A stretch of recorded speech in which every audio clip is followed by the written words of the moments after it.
पिछली क्लास में हमने मानव श्वसन तंत्र के दूसरे भाग निचले श्वसन तंत्र के बारे में पढ़ा था।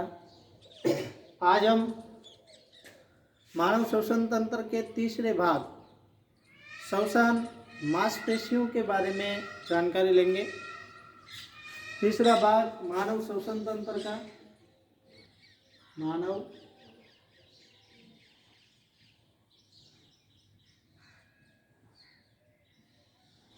श्वसन तंत्र, जिसका तीसरा भाग है श्वसन मांसपेशियां।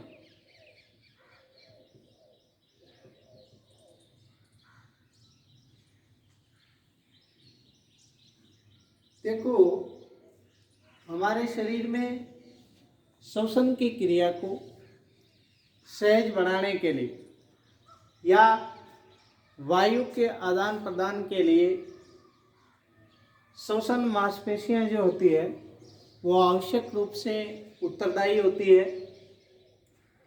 हमारे शरीर में मुख्य रूप से श्वसन की क्रिया के लिए अर्थात गैसों के आदान प्रदान के लिए डायफ्राम जो होता है मुख्य भूमिका निभाता है। डायफ्राम मध्यपट जिसे हम कहते हैं, डायफ्राम या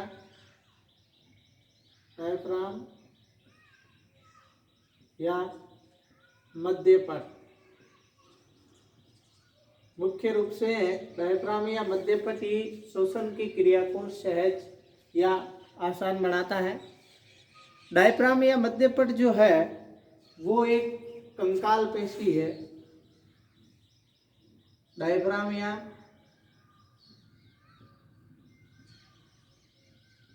मध्यपट कंकाल पेशी से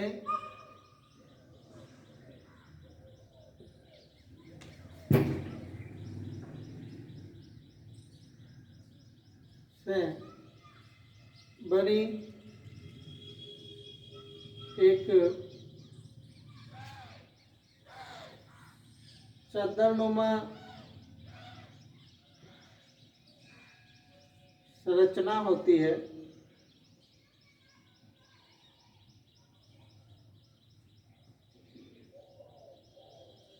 जो कि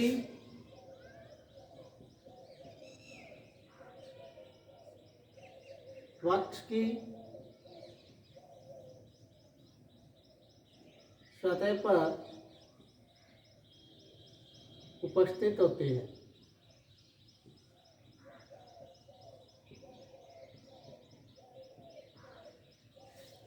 देखो, श्वसन की क्रिया में मुख्य भूमिका जो होती है डायफ्राम या तनपुट की होती है। डायफ्राम या मध्यपट या तनपुट क्या होता है? यह कंकाल पेशी से बना हुआ एक पर्दा होता है, यानी चादरनुमा संरचना है जो कि वक्ष की यानी छाती की सतह पर उपस्थित होगी। अब इसकी क्रिया से किस प्रकार से गैसीय विनिमय जो श्वसन की क्रिया आसान होती है, किस प्रकार से श्वसन की क्रिया होती है। देखो कि जब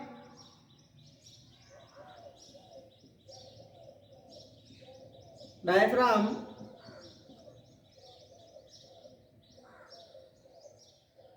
संकुचित होता है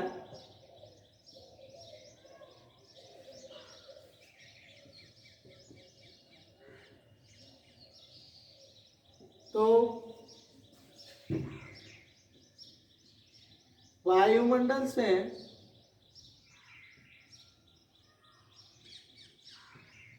वायु फेफड़ों में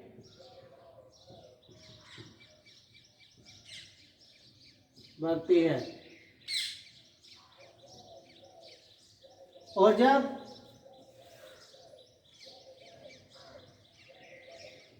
डायफ्राम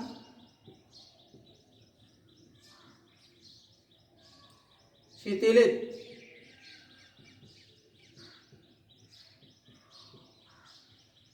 शिथिलत का अर्थ होता है फैलना।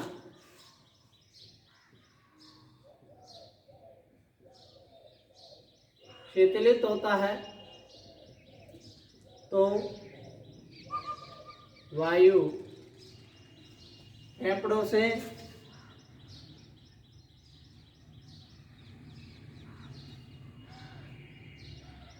वायुमंडल में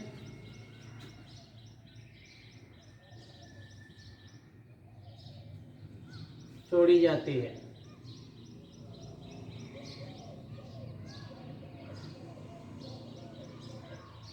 इस प्रकार से देखो श्वसन की क्रिया को आसान बनाएगा कि जब डायफ्राम संकुचित होगा, सिकुड़ेगा, तो उस स्थिति में वायुमंडल से जो वायु होगी वो हमारे फेफड़ों में भरेगी, और जब डायफ्राम शिथिलित होगा अर्थात फैलेगा, तो उस स्थिति में वायु फेफड़ों से वायुमंडल के अंदर छोड़ी जाए।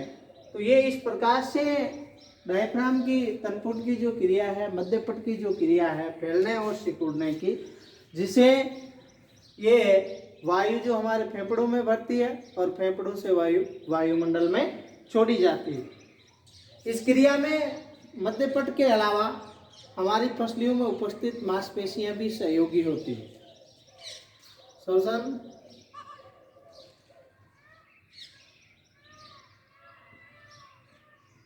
क्रिया में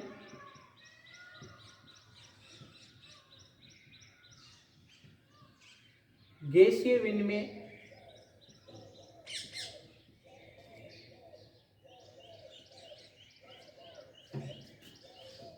को सहज बनाने के लिए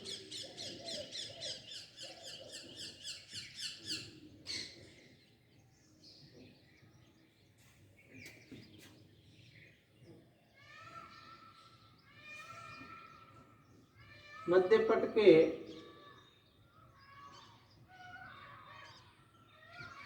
साथ साथ हमारी पसलियों में उपस्थित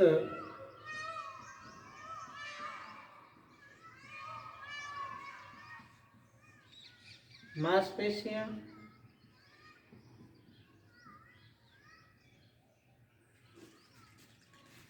भी भाग लेती है।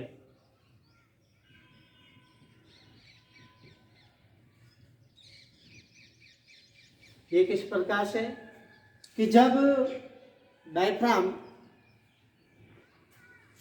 हमारे यहाँ फेफड़ों से जब ये सिकुड़ता है, सिकुड़ने की स्थिति आती है, तो जब डायफ्राम नीचे की ओर जाता है उस वक्त हमारी पसलियां ऊपर की ओर होती है। उसी समय हमारी वक्ष गुहा का आकार यानी छाती का आकार आयतन बढ़ जाता है, और वक्ष गुहा का आयतन बढ़ने से निम्न दाब उत्पन्न हो जाता है और वायुमंडल की वायु जो है वो हमारे फेफड़ों में प्रविष्ट हो जाती है। दूसरी स्थिति में जब डायफ्राम शिथिलित अवस्था में आता है, अपनी पूर्वी अवस्था में आता है, तो डायफ्राम ऊपर की ओर और फसलियां नीचे की ओर गति करती है, और हमारी जो वक्ष गुहा है उसका आयतन घट जाता है, कम हो जाता है। वक्ष गुहा का आयतन घटने के कारण वायु का दाब बढ़ जाता है और वायु फेफड़ों से बाहर वायुमंडल में छोड़ दी जाती है। ये क्रिया देखो दो इसके अंदर पेशियां काम आ रही है, एक तो डायफ्राम तनपुट और दूसरा इसके अंदर हमारी मांस पसलियों में उपस्थित जो मांसपेशियां हैं। देखें श्वसन मांसपेशियां हमारे शरीर में श्वसन की क्रिया में होने वाले जो वायु का जो विनिमय है उसको सहज बनाने का कार्य करती है। जो मुख्य रूप से श्वसन की क्रिया के अंदर डायफ्राम या मध्यपट जो होता है वो अपनी भूमिका निभाता है, इसकी आवश्यकता होती है। डायफ्राम जो होता है वो कंकाल पेशी से बनी एक चद्दरनुमा संरचना होती है। किस पेशी से बना होता है? कंकाल पेशी से, जो कि वक्ष की सतह पर उपस्थित होती है। हमारी जो छाती है उसकी सतह पर होगी। अब इसकी क्रिया किस प्रकार से होगी कि जब डायफ्राम संकुचित होता है तो वायुमंडल से वायु फेफड़ों में भरती है। और इसका मैंने विस्तार से वर्णन भी आपको बताया है कि जब डायफ्राम संकुचित होता है, मतलब अपने जो फेफड़े हैं उनसे जब नीचे की ओर जाता है उदर गुहा की तरफ, तो उस समय क्या होता है कि हमारी पसलियां जो होती है वो ऊपर की ओर गति करती है, जिससे वक्ष गुहा का आयतन बढ़ जाता है और वायुमंडल की वायु फेफड़ों में भर जाती है। दूसरा, जब डायफ्राम शीतलित होता है, मतलब फैलता है, अपनी पूर्व अवस्था में आता है। डायफ्राम शीतलित होने का अर्थ है कि जब डायफ्राम ऊपर की ओर गति करता है तो उस समय हमारी फसलियां नीचे की ओर गति करेगी और वक्ष गुहा का आयतन घट जाता है। वक्ष गुहा का आयतन घटता है तो फेफड़ों में भरी हुई वायु को वायुमंडल में छोड़ दिया जाता है। इस प्रकार हम कहेंगे कि ये जो मध्यपट है और साथ ही हमारी फसलियों में उपस्थित जो मांसपेशियां हैं वो वायुमंडल से हमारे फेफड़ों में वायु को भरने और फेफड़ों से वायु को बाहर छोड़ने में मदद करता है। ये श्वसन तंत्र का तीसरा भाग।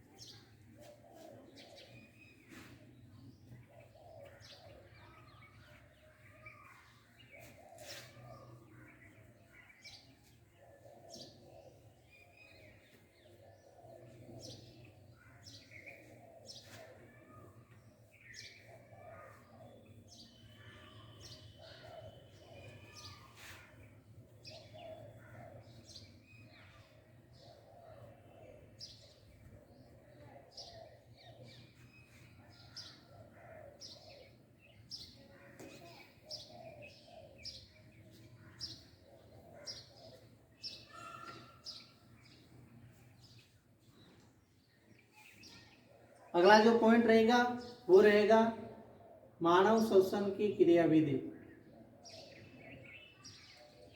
मानव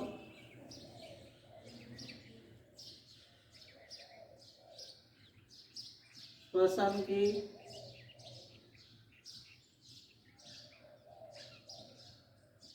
क्रियाविधि।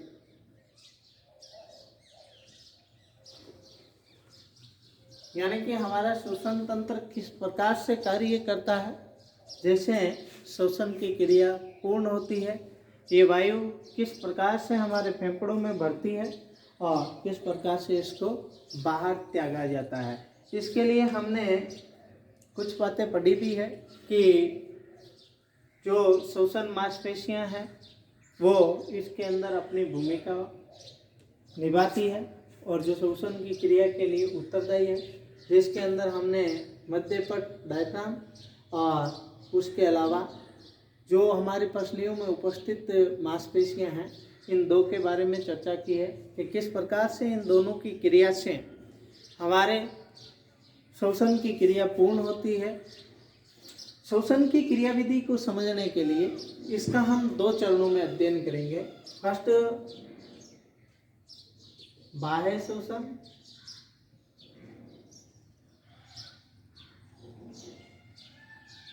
और सेकेंड आंतरिक श्वसन।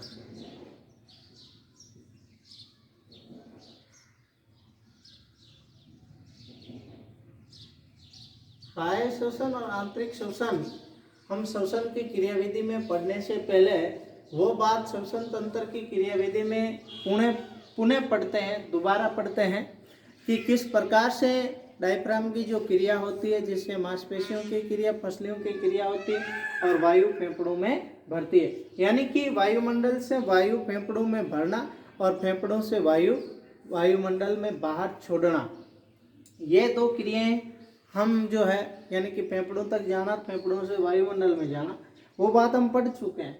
बाह्य श्वसन और आंतरिक श्वसन में हम पढ़ेंगे। बाह्य श्वसन तो कौन सी क्रिया होती है कि हमारे फेफड़ों से हमारे फेफड़ों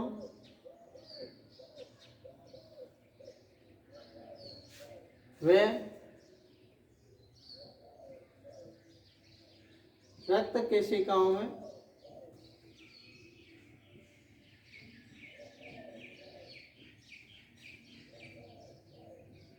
प्रवाहित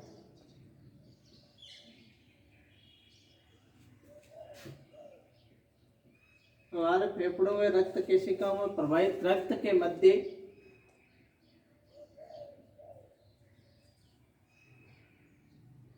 गैसों का विनिमय। वायु शोषण में ये बात पढ़ेंगे। देखो, पहले वायु शोषण के बारे में पूर्ण चर्चा करते हैं, उसके बाद आंतरिक शोषण। वायु शोषण में हमने लिखा है कि हमारे फेफड़ों व रक्त केशिकाओं में प्रवाहित रक्त के मध्य गैसों का विनिमय, कि जब फेफड़ों में वायु भरी हुई होती है, उस स्थिति से हम बात करेंगे कि फेफड़े जिनमें भरी हुई है वायु, जिसको हम शोषण गैस ऑक्सीजन मानकर चलेंगे। जो हम वायुमंडल से बाहर से जो गैस ले रहे हैं उसको हम शोषण गैस ऑक्सीजन मानकर चलेंगे, और जो हम हमारे कोशिकाओं में उपयोग के बाद हमारे रुधिर में जो गैस भरी हुई रहेगी उसको हम कार्बन डाइऑक्साइड गैस मानकर चलेंगे। हालांकि ये गैसों का मिश्रण होता है, अंदर जाने वाली जो होती है उसमें ऑक्सीजन का प्रतिशत अधिक होता है, जबकि बाहर आने वाली जो होती है उसमें ऑक्सीजन का प्रतिशत कम व वायुमंडलीय गैस की बजाय कार्बन डाइऑक्साइड का प्रतिशत अधिक होता है। इसलिए हम उसको, जो वायुमंडल से हमारे फेफड़ों में भरी गैस है, उसको तो हम मानेंगे ऑक्सीजन गैस, और जो रक्त केशिकाओं से हमारे फेफड़ों में जो आने वाली गैस है उसको हम मानेंगे कार्बन डाइऑक्साइड गैस। जैसे हमारे फेफड़ों में वायु भरी हुई है, यानी कि ऑक्सीजन भरी हुई, अब जो रुधिर है, रुधिर के अंदर जो गैस उपस्थित है उसके अंदर क्या है, कार्बन डाइऑक्साइड। ये जो गैसों का मिश्रण है, एक गैसों का मिश्रण है ये, इसके अंदर क्या है, O2 का प्रतिशत, O2 का प्रतिशत,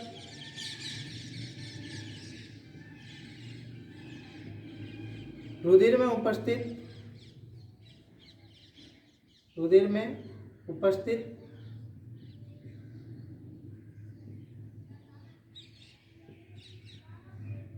गैस से अधिक है।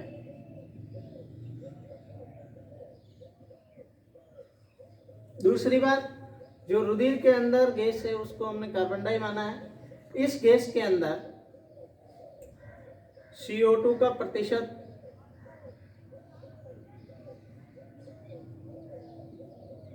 वायुमंडलीय गैस मान सकते हैं या फेफड़ों में भरी गैस मान सकते हैं, तो इसको CO2 का प्रतिशत फेफड़ों में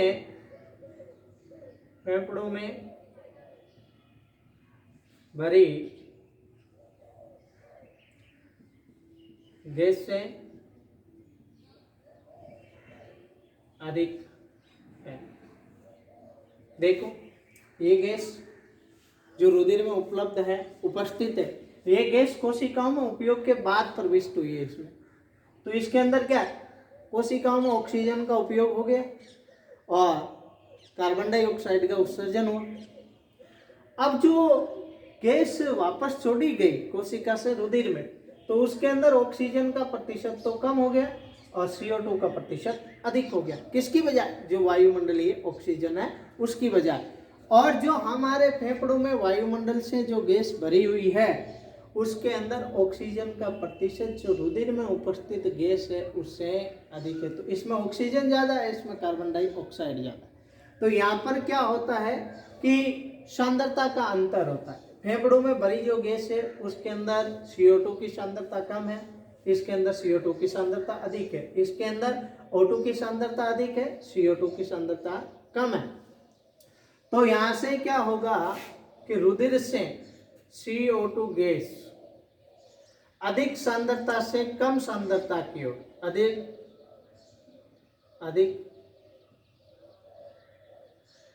सांद्रता, इधर क्या है, कम सांद्रता। ये CO2 गैस अधिक सांद्रता से कम सांद्रता की ओर जाए। बट यहाँ फेफड़ों में जो ऑक्सीजन है उसके अंदर क्या है, ऑक्सीजन की सांद्रता अधिक है, तो O2 अधिक सांद्र, और रुधिर में O2 की कम सांद्रता है।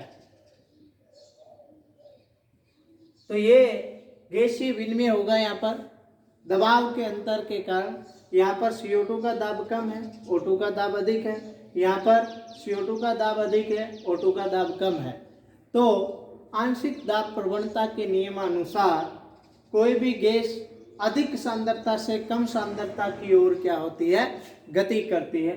इधर अधिक सांद्रता CO2 की है, इधर CO2 की कम है, इधर O2 की अधिक सांद्रता है, इधर O2 की कम है। तो यहाँ से ऑक्सीजन फेफड़ों से रुधिर के अंदर प्रवेश करेगी और रुधिर से कार्बन डाइऑक्साइड युक्त जो गैसीय मिश्रण है वो फेफड़ों में प्रवेश करेगा। इस प्रकार से फेफड़ों से ऑक्सीजन रुधिर में प्रवेश करना और रुधिर से कार्बन डाइऑक्साइड फेफड़ों में प्रवेश करने की जो क्रिया होती है उसे हम बाह्य शोषण कहते हैं। देखो दोबारा देखेंगे, बाह्य शोषण क्या है, हमारे फेफड़ों में रक्त केशिकाओं में प्रवाहित रक्त के मध्य गैसों का विनिमय, और वो गैसों का विनिमय किससे होता है, दाब प्रवणता के कारण।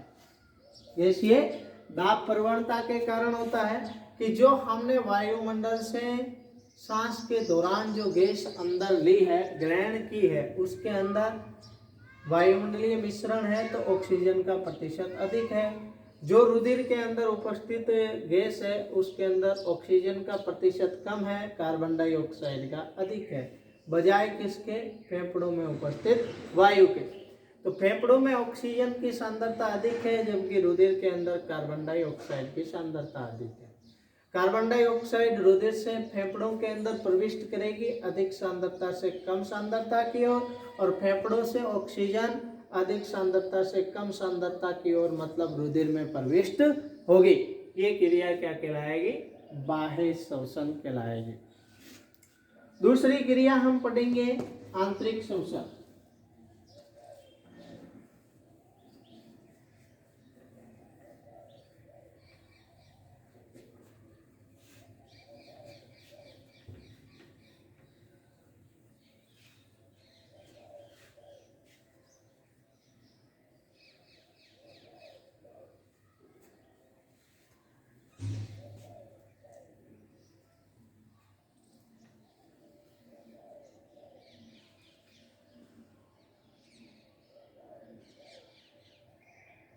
आंतरिक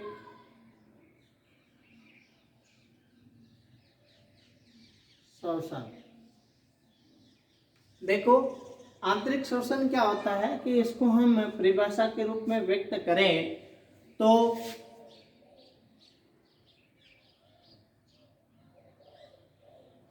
हमारे रुधिर में उपस्थित गैस व कोशिकाओं में उपस्थित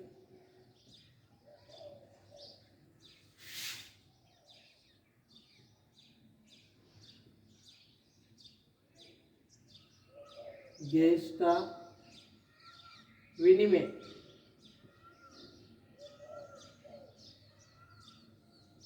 यानी कि हमारे रुधिर तथा कोशिकाओं के बीच में जो गैसों का आदान प्रदान होगा, रुधिर और कोशिकाओं के बीच में गैसों का जो आदान प्रदान होगा उसे हम आंतरिक शोषण कहेंगे। उसे हम क्या कहेंगे, आंतरिक शोषण कहेंगे।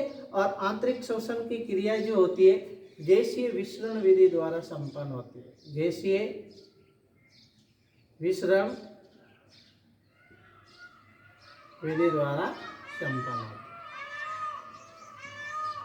ये गैसीय विसरण विधि द्वारा किस प्रकार से संपन्न होती है, जैसे हमने फेफड़े और रुधिर के अंदर गैस का आदान प्रदान का कंपैरिजन किया था, उसी प्रकार हम अब की बार लेंगे हमारी जो शरीर की कोशिकाएं और दूसरा रुधिर, उन दोनों को लेकर के हम इसके अंदर गैसों के विनिमय को समझने की कोशिश करेंगे। देखो कि रुधिर और दूसरा कोशिकाएं।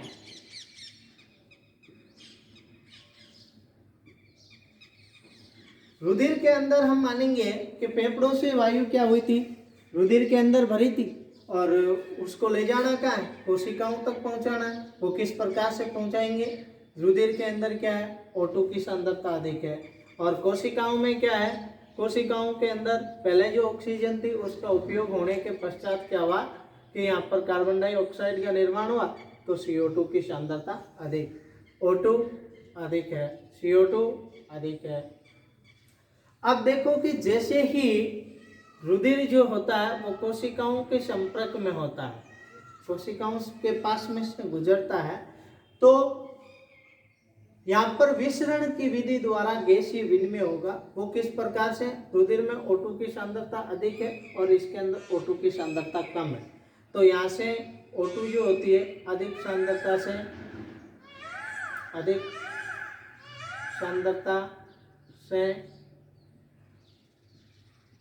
कम सांद्रता की ओर अर्धपारगम्य झिल्ली द्वारा क्या हो जाती है, पास हो जाती है।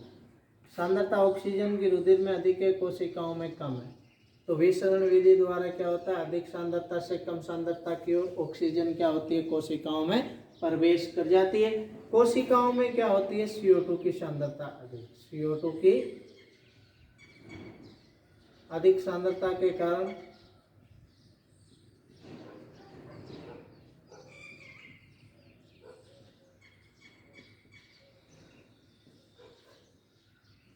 ये कम सांद्रता रुधिर की ओर,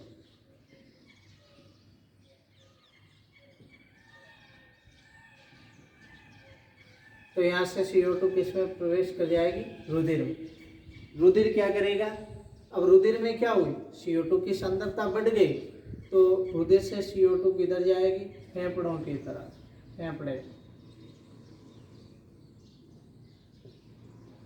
फेफड़ों की तरफ CO2 जाएगी, फेफड़ों से ऑक्सीजन इसके अंदर प्रवेश कर जाएगी और कार्बन डाइऑक्साइड फेफड़ों।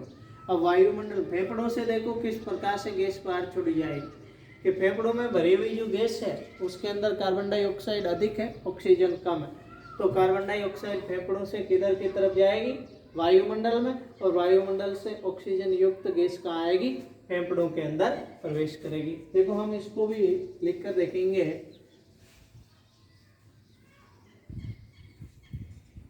फेफड़े जो है, फेफड़ों में अब क्या हुआ, CO2 की अधिकता हो, CO2 की अधिकता, तो ये कहाँ जाएगी, वायुमंडल। वायुमंडल में क्या है, O2 की अधिकता है, तो ये O2 कहाँ जाएगी, फेफड़ों के अंदर प्रवेश। इस प्रकार से ये क्रिया, श्वसन की क्रिया जो होती है, वायुमंडल से लेकर कोशिकाएं जो हमारी होती है वहाँ तक संपन्न होती है। सबसे पहले वायुमंडल से ऑक्सीजन युक्त जो गैस है वो फेफड़ों में भरी जाएगी और फेफड़ों से CO2 युक्त गैस है वो वायुमंडल में छोड़ दी जाएगी। अब रुधिर जो है उसके अंदर CO2 जो होती है वो फेफड़ों में प्रविष्ट कर जाती है और फेफड़ों से ऑक्सीजन रुधिर में प्रविष्ट कर जाती है। अब रुधिर और कोशिकाओं के बीच में, तो रुधिर की ऑक्सीजन कोशिकाओं में प्रवेश कर जाएगी और कोशिकाओं की CO2 रुधिर में प्रवेश। ये रुधिर पुनः फेफड़ों में, फेफड़ों से वायुमंडल में, वायुमंडल से ऑक्सीजन, फेफड़ों से होती हुई रुधिर और रुधिर से होती हुई कोशिकाओं तक पहुंच जाती है। इस प्रकार से हमारे शरीर में श्वसन की क्रिया 2 चरणों में संपन्न होती है, बाह्य श्वसन और आंतरिक श्वसन।